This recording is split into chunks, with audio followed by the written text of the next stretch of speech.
Maybe they've convinced him to pick a woman because, in the end, after he loses the next election, they figure it's harder to hang a woman than someone like Mike Pence. It's Thursday, March 14th, and there are 237 days remaining until America decides who will be the next president of the United States.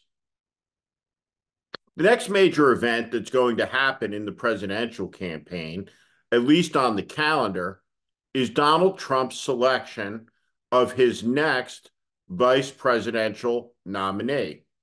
Of course, the last one was Mike Pence, who for 4 years put on one of the greatest and most adept sycophantic performances in all of human history.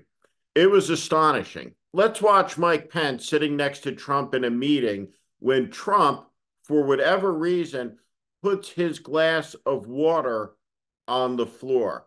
Let's watch Pence, the man that Trump ultimately would try to hang for not overturning an election and making Trump dictator. What's so amazing to watch is the servility and Trump's total dominance over Pence as a man. It's astonishing psychologically.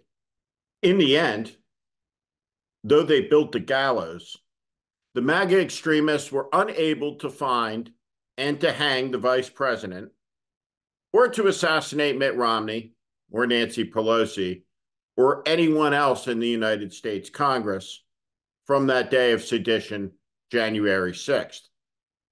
Now, Trump is back at it. He's going around the track again.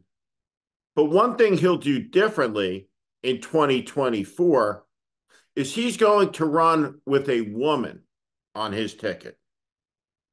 Maybe some of the people worried about Trump's excesses around him who whisper in his ear, maybe they've convinced him to pick a woman because, in the end, after he loses the next election, they figure it's harder to hang a woman than someone like Mike Pence. The question about who Donald Trump is going to pick as vice president will rage across the headlines and be the source of hours of fevered speculation across cable news. There are fallen candidates, competitors like Vivek Ramaswamy and Tim Scott, both of whom will make the list, but neither who has any chance. For this election, Donald Trump will pick a woman. And he'll pick a woman because that's the most cynical choice he can possibly make. And Trump is nothing if not both cynical and predictable. In fact, the most amazing thing about Donald Trump in this moment in American politics is how befuddled so many people in the Democratic Party who are in charge of beating him seem to be about the most predictable person in a nation of 330 million souls.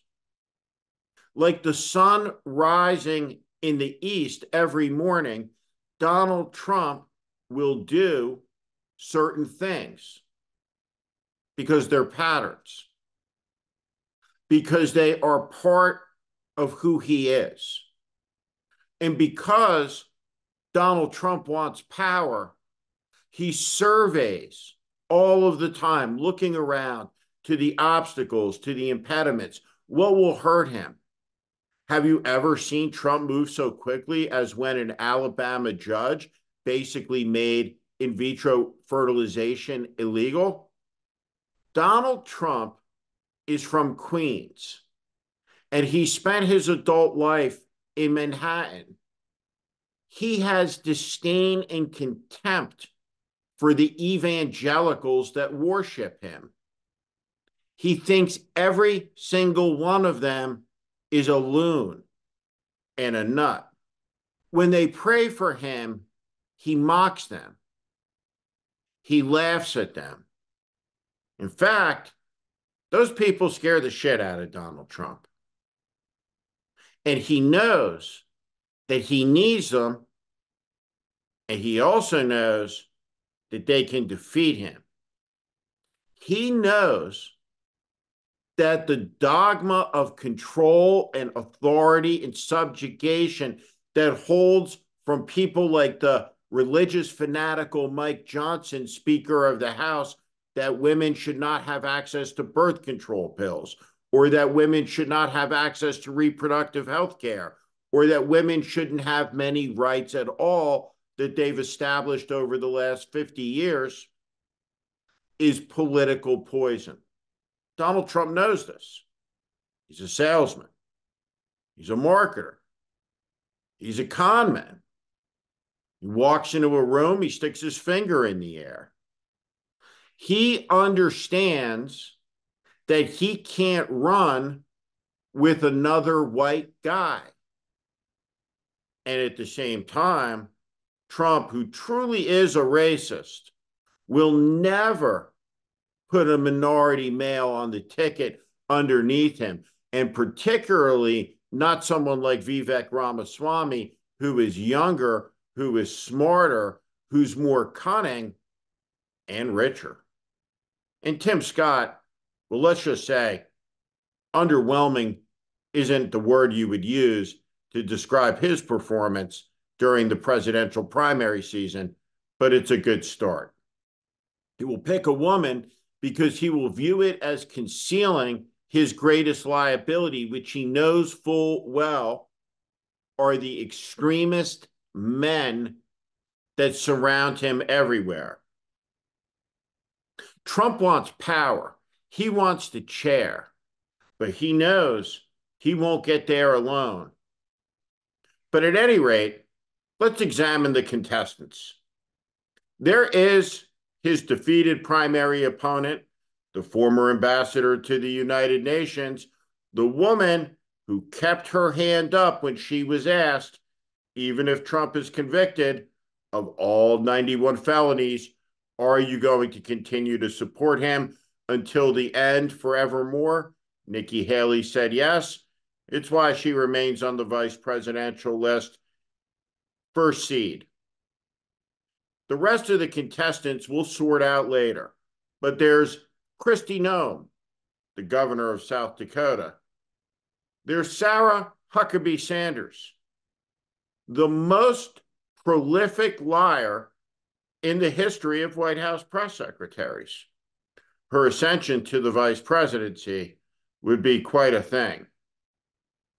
There's Elise Stefanik, the snarling fascist with a Harvard degree who ran as a problem-solving moderate, only to be overcome by her own lack of character and the depth of her own cynicism into the screeching MAGA darling of Trump's midnight dreams.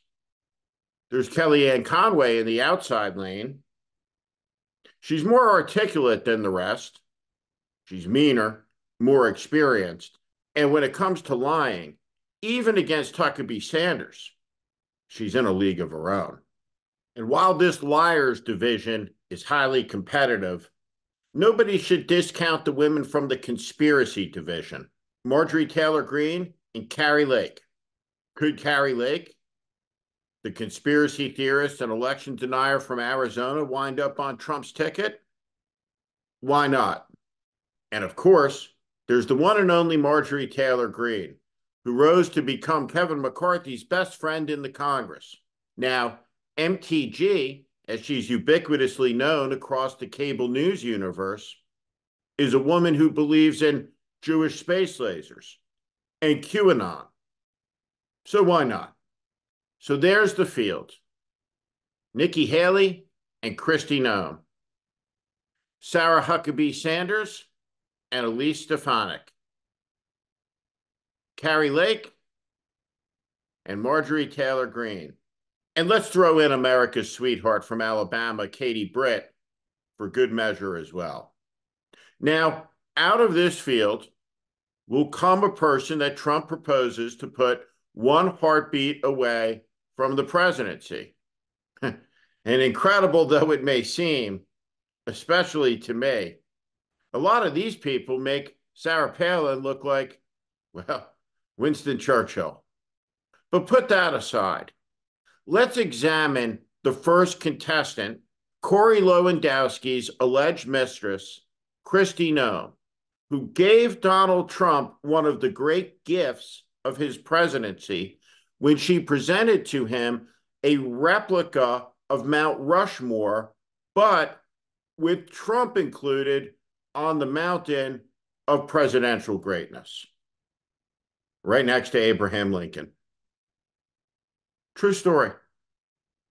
Anyway, the governor of South Dakota, the alleged lover of Trump's first campaign manager, Corey Lewandowski, repeatedly arrested and charged with assaulting women, is very much in the running to be vice president. One of the things you'll notice about Kristi Noem is she has a brilliant smile, doesn't she? Now, there are many politicians who have gleaming smiles, incandescent, brilliant smiles. Look at Gavin Newsom. He's got a great smile, terrific teeth.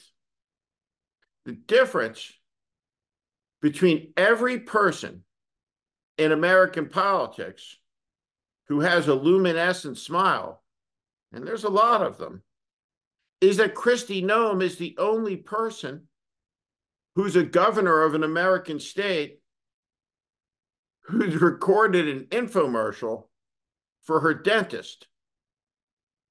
Interestingly, in Texas. Well, hi, I'm Kristi Noem. I'm the governor of South Dakota and had the opportunity to come to Smile, Texas to fix my teeth, which has been absolutely amazing. Which does raise a question. Do we really want to make somebody the vice president and possibly the president because of the elderly Trump, who's the governor of a state where there's no dentist? It's very strange that she would need to go to Texas. And it's even stranger that once she was there, she would make the infomercial. Let's watch a bit of it. And so several years ago, I did a consultation here at Smile, Texas, and did it by Zoom, but could never quite find the time. And recently got the chance to work with Dr. Davis. Dr. Dooley's always been fantastic to me too, but the team here was remarkable and finally gave me a smile that I can be proud of and confident in. If you're in South Dakota, your tax dollars are at work here. I remember I got a phone call from Janelle that said, we can actually do this if you're willing to fly in. My husband and I flew down to Houston, got here at 2 o'clock in the morning and did an appointment. Now, this is effective advocacy, if you ask me. If Kristi Noem is able to make such a convincing case for this dental clinic, can you imagine what she could do for the MAGA movement on immigration, with regard to the concentration camps, the mass detentions, the millions of people that will be deported, the arrest of political opponents and prisoners? It will be incredible to have somebody with so much conviction and an ability to articulate it sitting in the VP chair. Kristi Noem, one of the finalists, no doubt, to be the second most powerful person in the world, a heartbeat away from command of America's nuclear arsenal. Well, in the months ahead, we'll get to look at all of the contestants very, very closely. But today, on the occasion of the first infomercial ever done by a governor of any American state, we'll put the spotlight on Kristi Noem because she deserves it. And you should know her better, because I suspect soon you'll be hearing more about her. Thank you for listening to my political commentary. If you like what you heard today, please also consider subscribing to The Warning daily newsletter on Substack.